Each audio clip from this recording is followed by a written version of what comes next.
How's it going, dudes? Welcome back to the worst board game of all time, Tournament 2. We have officially reached the end of the Queasy Quarterfinals, seeing 4 more of the worst board games from around the world falling short of their goal, while the remaining titles all take their biggest step yet toward claiming the crown. But which of these remaining games will be moving on and which will be leaving forever? That's what we're here to find out with the official declaration of the quarterfinal results. But before we get to that, it's time to check in once more on the standings of the WBGOAT Bracket Challenge. Going into the third round, we had a 5-way tie for first. And after that round was set in stone, our first unchallenged top 3 emerged to take their place atop the podium, all 3 selecting a different bracket champion to represent them. In third place, we have Tyler. Sitting at a cool 880 points, Tyler has allied himself with bumps and grinds in hopes of lighting up the rest of the bracket and catching fire in the later rounds.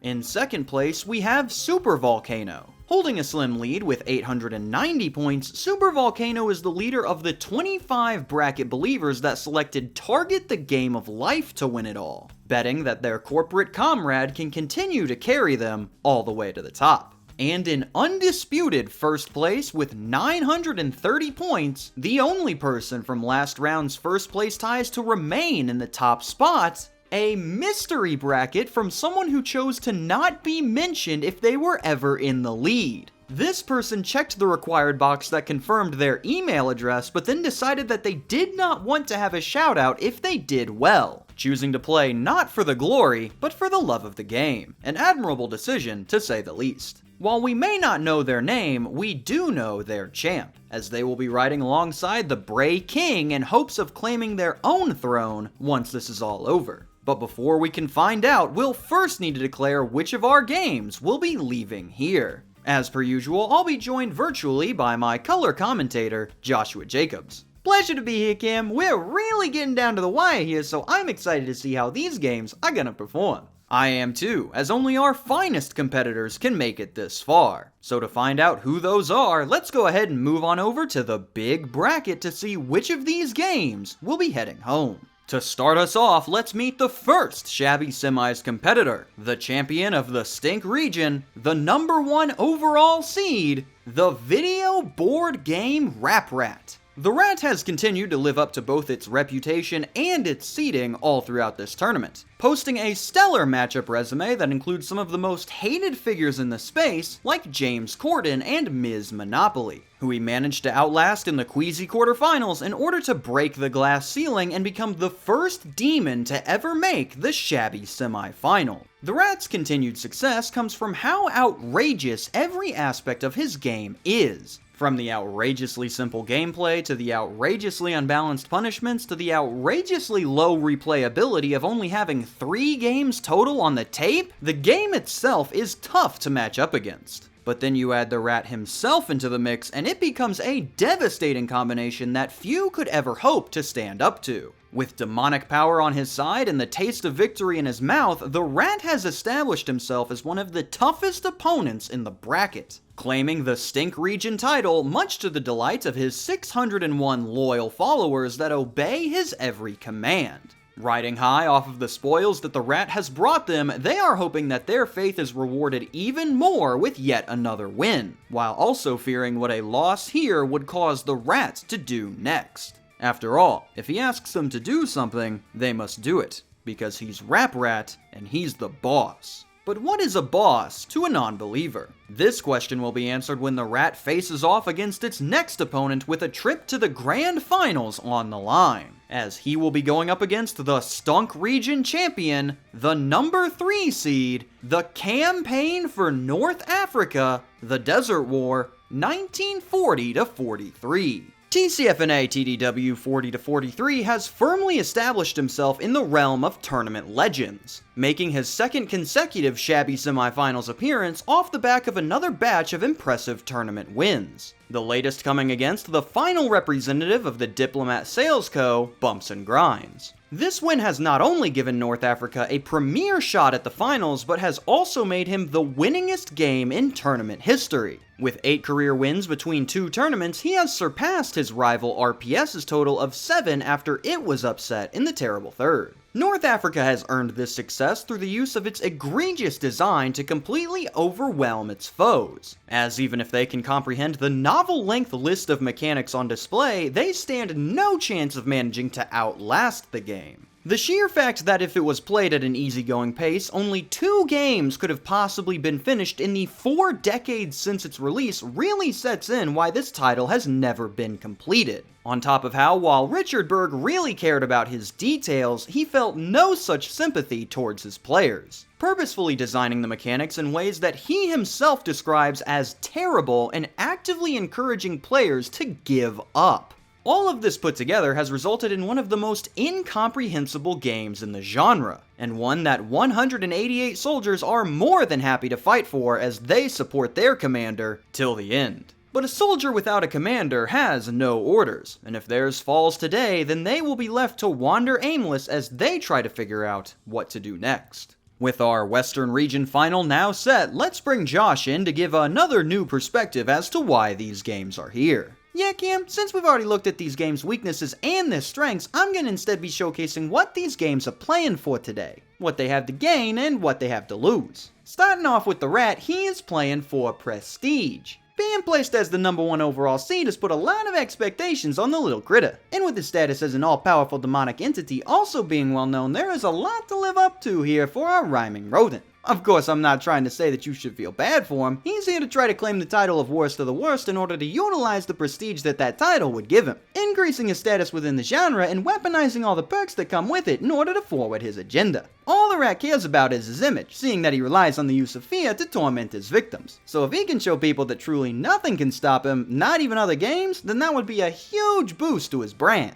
Now, he has proven that he is the real deal by making it to the semis, so that mission is already partially achieved. But a big difference between winning it all and losing here would be having to admit that he is not invincible. So I don't think the Rat is going to tolerate anything other than absolute victory in these last few rounds. Meanwhile, North Africa is competing for something similar but different where it counts: legacy. North Africa is very invested in how it will be remembered. After all, it has one of the most unique legacies out of any game here. So being able to add to that this long after it was put out is an opportunity that it cannot miss. And it's not just its personal legacy on the line, but its tournament legacy too. It fell just short of the finals last year and now finds itself back in that same position again, needing to overcome a higher seeded opponent in order to reach that last step. And while it has already proven that last year's performance was not a fluke occurrence, a win here would solidify that the campaign is able to go even further than it did before, that it still has those new heights to reach. But a loss here, its doubters would certainly see this as the game's peak, that while it can compete, it could never break through and take that final step. And it's those exact rumors that North Africa is trying to prove wrong here by securing its 9th tournament win and its first finals appearance. With the Western Region Championship now set in stone, it is now time to head over to the eastern side of the bracket and meet the games that will be representing their respective regions. Starting off up top, we'll meet the champion of the Stank region, the #1 seed,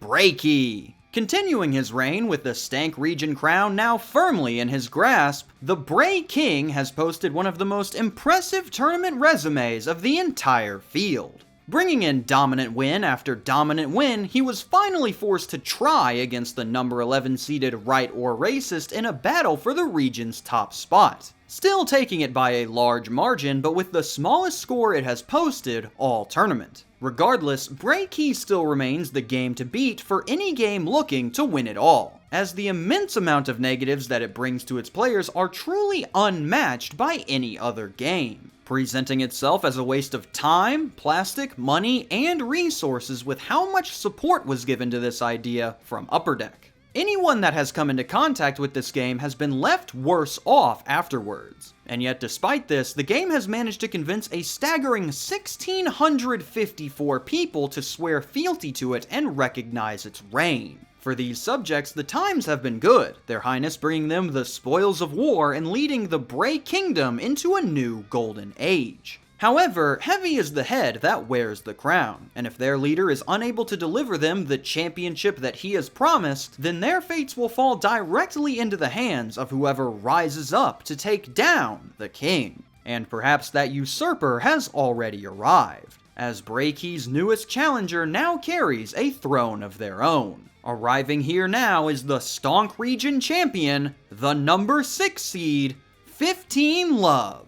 Biggs Calderhead's tennis tirade has carried 15 Love all the way to the Stonk Region title, taking down solid opponents along the way, including his most recent challenger, Target the Game of Life, who put up an impressive fight but was unable to continue its Cinderella run against an experienced underdog. Having made a career out of defying expectations, the leading tennis hustler in the Eastern region has continued to outsmart his opponents with his tricky play, swapping between luck and strategy at such a frantic pace that the opposition is left off balance for a devastating spike. Biggs himself has even managed to lay on the misdirection, as after having the front of the box showcase him as the star and list a whole paragraph just about him, he is notably absent from any other part of the game entirely. If you find yourself going up against 15 Love, you need to be on your guard the whole time lest you fall for one of its misdirections. A task that not a single game in this tournament has managed to accomplish, as they fall one after another to the Racket Reaper. And while his fan club is small at just 25 supporters, they are a tight-knit group that know to listen well to the words of Biggs Calderhead, leading tennis hustler, Eastern Seaboard. After all, a smart tennis player can beat a strong tennis player 5 games out of 7, and this game has certainly shown what he means. With the Eastern Region Final now locked in, let's bring Josh back on so that he can tell us what these games will be playing for. Yeah, Cam, these games are on 2 completely different ends of the spectrum when it comes to their motivations. Starting off with Breaky, it is very clear that this title only has one thing on its mind: power. The Bray King has not shied away from asserting its dominance over every game that it has played so far, and that is because it wants people to know who it is and what it can do. Ultimately, it wants to claim that crown of worst to the worst so that it can assert itself as ruler of yet another group, adding on to its empire and claiming more subjects to add to the Bray Kingdom by any means necessary. This is why failure is absolutely not an option for Breaky, because while it has managed to bring riches to its people with the wins so far, anything less than complete victory could expose a weakness within the king. Now, he hasn't had to worry about that so far, but he knows that any slip-up could doom his chances, so it's going to be very difficult to exploit any weaknesses when this power-hungry king is plotting his next move. Meanwhile, 15 Love is fighting for a whole other purpose: personal growth. Biggs is always looking for a way to improve his game so that he can better take on the next challenge. And nowhere is that growth seen better than his 2 tournament appearances. In the first bracket, 15 Love was written off pretty quick as a probable quick exit, until that 10 seed started putting on an upset streak that culminated in the upset of Time Control, that region's number 2. 15 Love has gone from a plucky underdog to the Stonk Region Champion in just 1 year. And he is looking to continue to prove that he has not reached his limit by going even further beyond into the Grievous Grand Final. And while he has already achieved his goal of making it further than ever, a loss here would still be disappointing when he is this close to the top. So Biggs will be looking to embrace the role of underdog one more time in order to prove to the world that he still has another massive upset left in the tank. And with that, we now know all of our shabby semifinals competitors. Before they start off though, let's have Josh come in one more time and tell us who he thinks will be our final 2 competitors when the dust settles.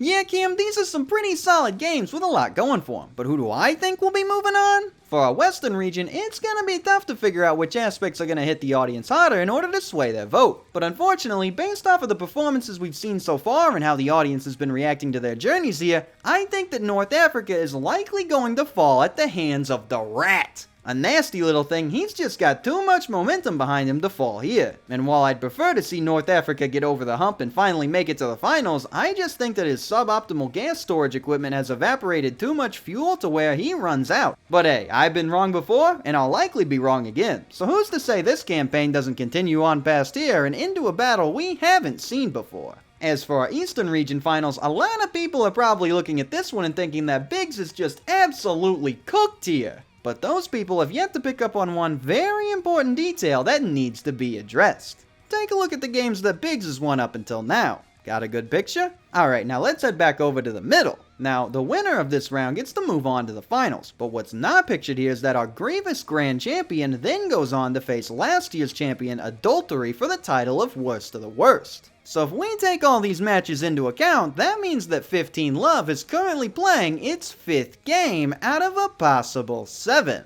And if I know anything about Biggs Calderhead, it's that a smart tennis player can beat a strong tennis player 5 games out of 7. Give me 15 Love against the Red in the finals as we watch the biggest upset in this tournament. History right before our eyes. The King falls tonight. I hope for your sake that happens, Josh, because if not, you are gonna get lit up for that one. But while these games each prepare for their biggest matches yet, let's take a look at our 4 fallen titles and see what their losses have done to the brackets. Unfortunately, Target the Game of Life's Cinderella story has reached its conclusion here. The 12 seed had a stellar run, with its upsets taking down some of the premier competitors in the bracket, but it unfortunately could not get past Biggs' tricky play to make it to the semis. Its board of 25 executives really thought that this game was the way forward, but unfortunately their judgment was misguided and they will now have to deal with the consequences that their misplaced investment will bring to the bottom line.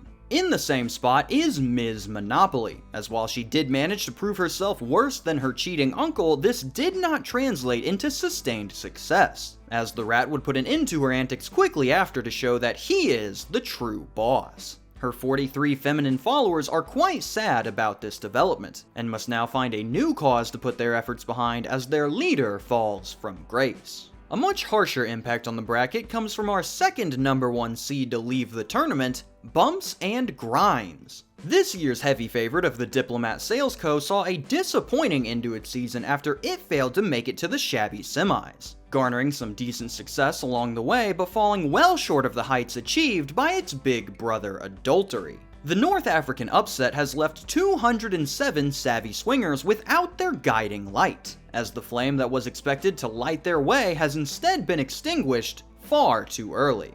And our final game, with the largest loss behind it, we now get the pleasure of talking about Right or Racist for the final time.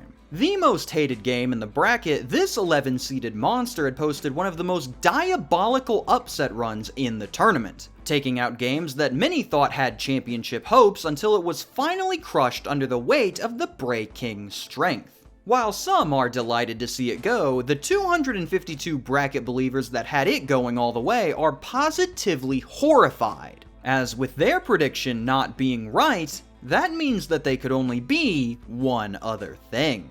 All in all, this round's losses has brought the total bracket death toll to 1,663, meaning that approximately 59.7% of brackets still have their champion intact. If you think that seems like a large number with this few games left, that is because Breaky alone accounts for nearly 40% of the selected champions pool. So if this load-bearing Breaky were to be knocked out, this number would absolutely plummet. However, it is still to be seen if any of our remaining games will have the ability to make that happen. Only time will tell, and looking forward, we only have 4 competitors left that are just a few steps away from their shot at the crown. The shabby semis are about to begin, so check out how your bracket is doing and be ready to vote once more for your least favorite titles. Let us know below which of the remaining competitors you will be rooting for, and which match's outcome you can't believe went the way that it did.